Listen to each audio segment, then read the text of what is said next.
Hey there, Coastin' with Quays fans. Official Coastin' with Quays merch is available now through Redbubble. Click the link in the description to get your merch today. Every purchase helps to support the channel, which means more coaster content. And now, on with the video. Welcome to another Coastin' with Quays coaster review. This is Mark, aka Quays.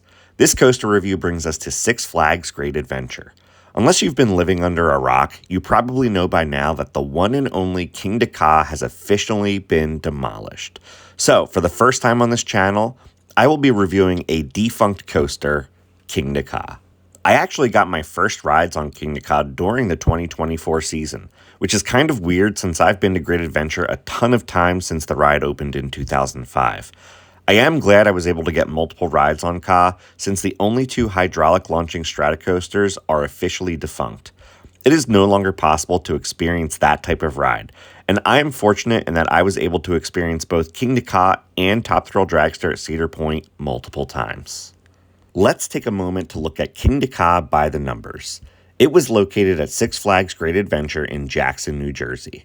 The manufacturer of the ride was Intamin, and it had a maximum height of 456 feet, which was the tallest in the entire world.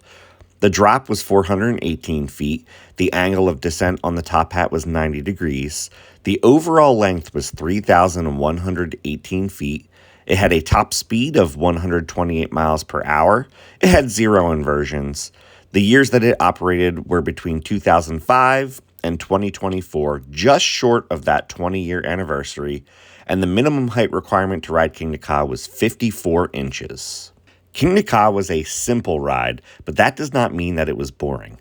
After exiting the station, you moved slowly onto the launch track. As you sat in anticipation, you couldn't help but wonder when you would blast off. And then it happens. You go from 0 to 128 miles per hour in less than 4 seconds and experience amazing acceleration. Next, you'd climb the massive 456-foot vertical top hat. As soon as you reach the drop, you change direction, go downward at 90 degrees, and spiral 270 degrees in rotation before hitting the bottom. To finish off the ride, you'd fly over a huge airtime hill and cruise into the brake run.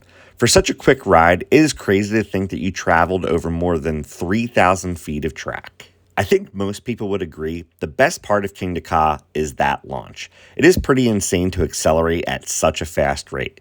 Not only is the ride incredibly fast, but the rate of acceleration is unmatched by most coasters. Every time that I experienced the launch on Kingda Ka, my stomach was completely filled with butterflies.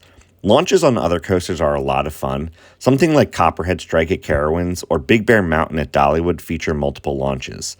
These launches are a lot of fun, but they are very tame and do not provide a thrill to match Kingda Ka. The launch on Ka is so fast, intense, and forceful that you almost miss the rest of the ride. The view from the top of the 456-foot tall top hat is incredible, even though it is short-lived. And the airtime hill at the end of the ride is a fun way to finish the ride instead of some straight track. Ka didn't do a lot, but what it do, it did well. It had speed, intensity, massive elements, and was a complete adrenaline rush. As fun as Ka was, it wasn't imperfect. Over the years, the ride did not age the best. Throughout the entire ride, there was quite a bit of shakiness and rattle. There are a number of factors as to why this could be the case, but I imagine that train maintenance is partially to blame. I have heard that Ka was incredibly expensive to maintain, from trains to the hydraulic launch system and cables. Because of this, I don't think that Ka was maintained as well as it could have been over the years. This was probably in an attempt to save some money, but it definitely had an effect on the ride experience. I was also not a huge fan of the over-the-shoulder comfort collar restraints. These were not necessary for this ride. Top Thrill Dragster only had a lap bar, and I think that made the experience much freer and more open, which definitely adds to the thrill. Because of the better trains and because Top Thrill Dragster was a smoother ride, I still think that it was better than Ka, even though Ka was taller, faster, and featured the airtime hill at the end. Kingda Ka does get some extra props on the beginning of the launch, though. With Dragster, there was a traffic light that would lead up to the launch, kind of giving you a warning about when the launch would happen. This traffic light moved quickly, and it didn't give you much time to prepare for the launch, but with Ka, you have absolutely no warning. And I think that completely sitting in that hesitant, anxious state adds a certain element of fear that is not present on Dragster. If you were never able to ride Top Thrill Dragster or Kingda Ka in their original forms, that is a shame because they were truly unique coasters that changed the coaster world and set the bar for the most extreme of thrills. I am truly sad to see Ka go. For many, it was the coaster that inspired them to become enthusiasts, or it was the ultimate coaster to work up to when new riders began riding roller coasters. Even though it is no longer in existence, it deserves to be recognized as a major player in roller coaster history. I am fully confident that Ka's replacement in 2026 will be an incredible ride. It kind of has to be, considering the fanbase that Ka had and the sudden closure of the ride. With all things considered, I will be giving Kingda Ka an 8.5 out of 10. It was not my favorite ride at Great Adventure, but I think it was the most iconic ride in the park, and the coaster world will not be the same without it.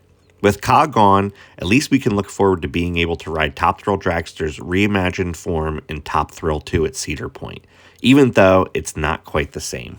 And that brings us to the end of this coaster review.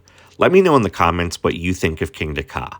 What are your favorite memories of the ride? What do you think will replace Kingda Ka in 2026? If you liked what you saw, please like, comment, and subscribe. And until next time, keep on coasting.